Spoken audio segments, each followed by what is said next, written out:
Class है ना, ठीक है। क्लास के अंदर मेन मेथड तो ज़रूर होता है, ठीक है। मेन मेथड दिया हुआ है। अब मुझे कोई और मेथड बनाना है, ठीक है। कोई और मुझे मेथड बनाना है और उसको मुझे कॉल करवाना है। तो हमारे पास पता है कि जो हमारे पास एग्जीक्यूशन है वो मेन मेथड से स्टार्ट होती है।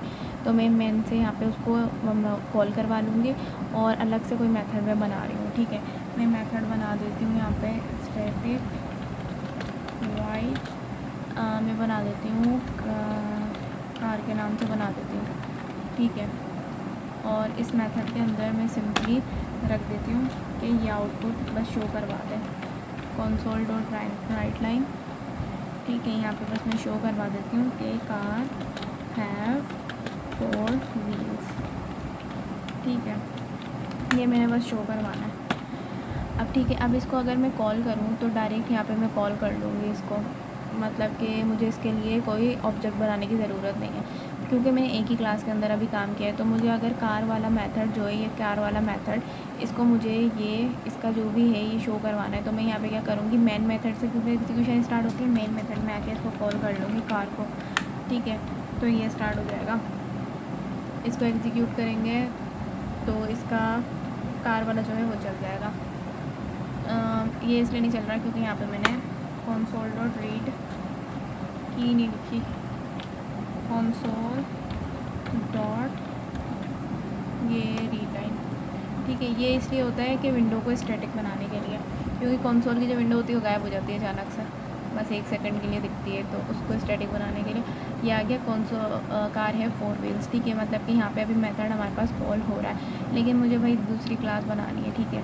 मुझे यहाँ पे दूसरी क्लास क्रिएट करनी है और फिर उसको कॉल करवाना है। तो मैं क्या करती हूँ कि ये कॉपी कर लेती हूँ, Ctrl+C, क्लास का नाम मैं रख देती हूँ बाइक या ABC रख देती हूँ, ठीक है। ABC मैंने क्लास का नाम रख दिया, क्लास का ये नाम रख दिया। और यहाँ पे मुझे अब एक मेथड बनाना है, ठीक है। जिस तरह से ये एक मेथड बना हुआ है, Ctrl+C, यहाँ पर मुझे बनाना है, यहाँ पे मैंने कार का बनाया हुआ था, अब यहाँ पे मैं दूसरा बना देती हूँ। मुझे बाइक का बनाना है फॉर एग्जांपल, ठीक है, बाइक। और यहाँ पे मैं लिख देती हूँ बाइक हैव 2 व्हील्स, ठीक है। मैंने बना लिया, ये स्पेस हटा देते हैं।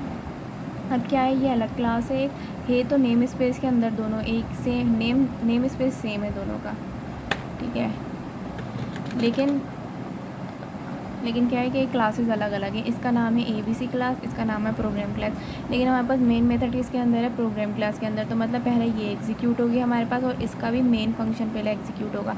तो मुझे अब ये वाली क्लास का मेथड जो है वो इसमें एग्जीक्यूट करवाना है। तो मैं क्या करूँगी, यहाँ पर चलो मैं करके देखती हूँ। जिस तरह से मैंने कार को कॉल किया था, कार तो इस क्लास के अंदर ही था, तो मैंने कॉल कर लिया डायरेक्ट और वो एग्जीक्यूट भी हो गया। लेकिन अगर मैं बाइक को डायरेक्ट करती हूँ तो देखते हैं क्या होता है। बाइक को डायरेक्ट करूँ तो यहाँ पे आ रहा है does it exist in the current context, मतलब ये इस कॉन्टेक्स्ट में एग्जिस्ट ही नहीं करता। तो इसके लिए मुझे क्या करना होगा, इसके लिए मुझे ऑब्जेक्ट बनाना होगा।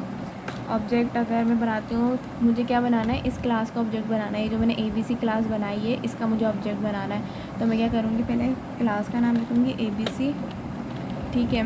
उसके बाद यहाँ पे ऑब्जेक्ट का नाम आता है, ऑब्जेक्ट का नाम भी मैंने केस सेंसिटिव होती है इसलिए मैंने इसका ये जो है इसको अलग रीड करेगा, कैपिटल को, और स्मॉल को अलग रीड करेगा, तो इसलिए मैंने ये रख दिया। उसके बाद क्या है, सबसे पहले लिखते हैं ABC क्या होता है, क्लास का नाम आपका। उसके बाद ये जो ऑब्जेक्ट का नाम होता है, ये जो लिखते हैं ना, ये होता है ऑब्जेक्ट का नाम। यहाँ पे मैं चेंज कर देती हूँ, OBJ लिख देती हूँ ऑब्जेक्ट का नाम, ठीक है। ये ऑब्जेक्ट का नाम है OBJ और ये क्लास का नाम है। उसके बाद न्यू का कीवर्ड एक लगाते हैं, इससे मेरे ख्याल से स्पेस वगैरह मिलती है ऑब्जेक्ट को मेमोरी में, ये न्यू का कीवर्ड इसलिए होता है। अब क्या करते हैं कि ऑब्जेक्ट का जो नाम होता है ना OBJ, ठीक है, ऑब्जेक्ट डॉट, मतलब कि ये जो ऑब्जेक्ट है ये इस क्लास के अंदर अब जा सकता है। ये जो ऑब्जेक्ट मैंने बनाया है ना, ये इस क्लास के मेथड्स को एक्सेस कर सकता है। तो OBJ डॉट, मुझे बाइक वाला चाहिए, ठीक है। तो OBJ डॉट बाइक लिख दूँगी मैं, बाइक, ठीक है। मैंने ये लिख दिया कि इसको एक्सेस करो। अब ये कह रहा है कि ये एरर ये दे रहा है कि इनएक्सेसिबल है ये इनएक्सेसिबल क्यों है? क्योंकि यहाँ पे स्टैटिक लिखा हुआ है। अब ये एक्सेस मॉडिफायर्स होते हैं, ठीक है, प्रोटोकॉल्स होते हैं। तो यहाँ पे मैंने स्टैटिक बनाया हुआ है, तो मतलब ये सिर्फ इस क्लास के अंदर ही एक्सेस हो सकता है। अगर मैं इसको कर दूँ पब्लिक कर दूँ ना, तो ये दूसरी क्लासेस में भी एक्सेस हो जाएगा। तो अभी यहाँ पे भी एक्सेस हो रहा है, ठीक है। इसको रन करके देखते हैं। तो हमारे पास दोनों आ गया। ये उसी क्लास से आ रहा है हमारे पास, जो क्लास बनी हुई थी फर्स्ट वाली, और ये जो सेकंड आ रहा है ये हमारे पास आ रहा है जो अभी क्लास बनाई थी, उसका नाम क्या था, जो भी नाम था। ये बाइक वाली क्लास से आ रहा है, और ये मेरे ख़्याल से कार वाले उससे आ रहा है, ठीक है। मतलब क्लासेस दोनों की अलग अलग हैं। तो अगर हमें एक ऑब्जेक्ट्स इस काम आते हैं। ऑब्जेक्ट्स हमें हमारे पास ये जो मैंने यहाँ पे थ्योरी बताई थी, यहाँ पे कहीं थ्योरी लिखी हुई थी ये, कि क्लास के ऑब्जेक्ट्स को, क्लास के जो मेथड्स थे उनको एक्सेस करने का काम आता है। तो वो इस तरह से काम आता है, ठीक है। इतना स्लो चल रहा है ये।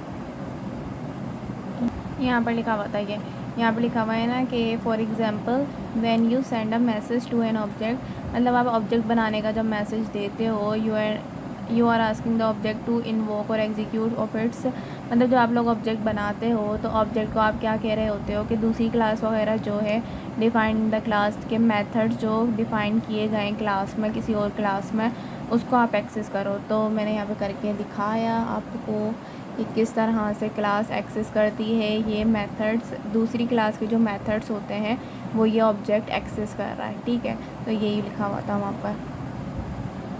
अब थोड़ा इसको आगे पढ़ लेते हैं। नोट्स जो है हमारे, procedure program is about writing procedural method that perform operation on the data file object oriented about creating object। ये कह रहे हैं कि प्रोसीजरल प्रोग्रामिंग लैंग्वेज जो है उसमें हम लोग राइट कर सकते हैं। तो ये सबको प्रोसीजरल प्रोग्रामिंग लैंग्वेज कौन सी है? जो हम लोगों ने HTML CSS ये सब कुछ पढ़ी थी, जावास्क्रिप्ट वगैरह, उसमें हम लोग टेक्स्ट वगैरह ये सब कुछ लिख सकते थे।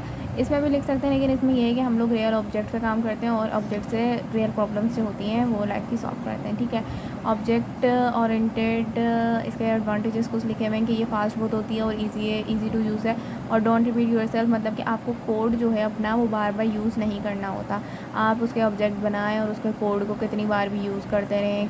कोई भी मेथड आप बना के यूज़ करें, ऑब्जेक्ट के नाम डिफरेंट कर लो, या ऑब्जेक्ट बनाते जाओ उसके, सही है, डिफरेंट ऑब्जेक्ट्स बनाते जाओ उसके दूसरे नाम से, और आप उससे क्या कर सकते हो कि दूसरे ये जो मेथड्स हैं इनको बार बार कॉल कर सकते हो, या और भी मेथड होंगे, और भी दूसरे तरीके होंगे इनको करने के।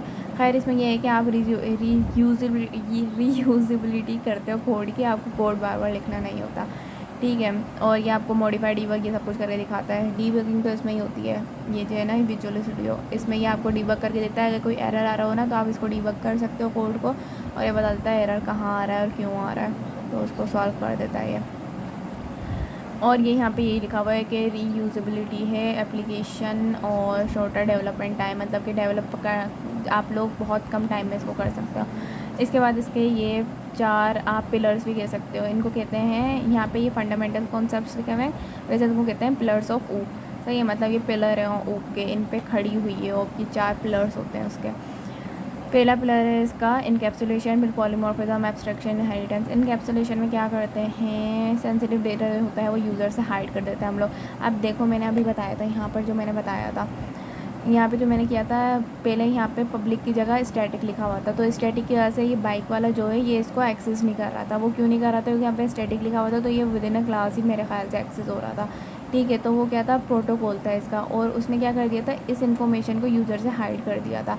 तो वो किस में आ जाता है, इनकैप्सुलेशन में। मतलब ये एक्सेस मॉडिफायर्स जितने भी हैं, पब्लिक, प्रोटेक्टेड और प्राइवेट, तो ये होते हैं एक्सेस मॉडिफायर्स। और ये क्या होते हैं कि आपकी यूज़र से हाइड करते हैं इन्फॉर्मेशन को, ठीक है। सबसे पहले आता है इनकैप्सुलेशन। इनकैप्सुलेशन किस तरह से की है अभी मैंने बताया, अभी मैंने की भी है अपनी कोडिंग में अभी इनकैप्सुलेशन, ठीक है। वो कैसे की है कि मैंने वहाँ पे स्टैटिक लिखा हुआ था, स्टैटिक की जगह मैंने उसको क्या कर दिया, पब्लिक कर दिया। पब्लिक करने से क्या हुआ, दूसरी क्लास में भी एक्सेस हो गया था। तो यहाँ पे हमारे पास 3 तरह के होते हैं, पब्लिक, प्राइवेट और प्रोटेक्टेड। अब ये इसके बारे में लिखा हुआ है, इनकैप्सुलेशन क्यों लेते हैं, मतलब इसके एडवांटेजेस होंगे ये, बेटर कंट्रोल ऑफ क्लास और ये सब कुछ। क्लास मेंबर्स वो होते हैं जो क्लास के अंदर जो भी आपने यूज़ किया, जैसे जो भी मेथड्स वगैरह हो गए, वेरिएबल्स हो गए, वो क्लास मेंबर्स होंगे, ठीक है। Fields can be read only, right only, flexibility, ये छोड़ दो, ये सब कुछ छोड़ दो, इतनी बकवास लिखी हुई है, बस इसका ये कर लेना। एनकैप्सुलेशन किस तरह से करते हैं, प्राइवेट पब्लिक प्रोटेक्टेड, जहाँ पे भी देखो जहाँ पे भी मतलब ये सब कुछ आए तो वो मतलब इसके एक्सेस मॉडिफायर्स हैं। और एक्सेस मॉडिफायर्स इनको कहते हैं प्राइवेट पब्लिक, ये जो लिखे हुए हैं ना इनको कहते हैं। और इस कॉन्सेप्ट को पूरे को जो इसमें आते हैं उन उसको एनकैप्सुलेशन कहते हैं। अब क्लासेस और ऑब्जेक्ट्स का बताया हुआ है, मैंने बताया अभी। Classes and aspects are is a template of object and instance of class. अभी इतनी हार्ड वो लिखी हुई है, पता नहीं क्या क्या उल्टा सीधा लिखा हुआ है। बस ये समझ लो क्लास जो होती है ना, क्लास हमारे पास किसी भी टेम्पलेट की जगह होती है। सिर्फ बना बनाया टेम्पलेट नहीं मिल जाता हमें, जैसे हमें CV वगैरह बनानी होती है। यहाँ पे मैं वर्ड पे दिखाती हूँ। वर्ड पे जैसे हम लोगों को पता भी होगा सब कोई, वर्ड पे जैसे आए यहाँ पर, और यहाँ पे कोई टेम्पलेट वगैरह होते हैं, जैसे CV का टेम्पलेट मुझे देखना है, CV, ठीक है, ये मैंने सर्च कर दिया। अब ये टेम्पलेट जो है मेरे पास बना बनाया आ गया, यहाँ पे आके मुझे बस क्रिएट करना होगा, ठीक है। तो टेम्पलेट बना बनाया है, तो इसको ये कह रहा है कि ये जो टेम्पलेट होता है ना पूरा, जैसे बनी बनाई हमें चीज़ मिल जाती है, वो होती है क्लास, ठीक है। बनी बनाई चीज़ तो नहीं, मतलब कि जिसके अंदर सब कुछ होता है, तो ये टेम्पलेट है, इसके अंदर जो भी होगा वो हमारे पास क्या आ जाएगी, ऑब्जेक्ट्स आ जाएंगे। बाकी ये जो पूरा है टेम्पलेट जो है ये हमारे पास क्या हो जाएगी, क्लास, ठीक है। तो क्लास ये पूरा टेम्पलेट, और इसके अंदर ये जो डिफरेंट चीज़ें हैं, यूर नेम और ये सब कुछ, इमेज वगैरह, ये इसके ऑब्जेक्ट्स हो जाएंगे, ठीक है। तो ये कह रहा है। उसके बाद when individual objects are created all the inheritance. अब ये इनहेरिटेंस का कॉन्सेप्ट आ गया, ये मैं बताऊंगी कल, क्योंकि अभी हो गया सोने का टाइम। तो यहाँ तक सही है कि क्लास और ऑब्जेक्ट्स क्या होते हैं, इसका बेसिक इंट्रोडक्शन। बाकी ये पेजेस जो है कल पढ़ लेंगे।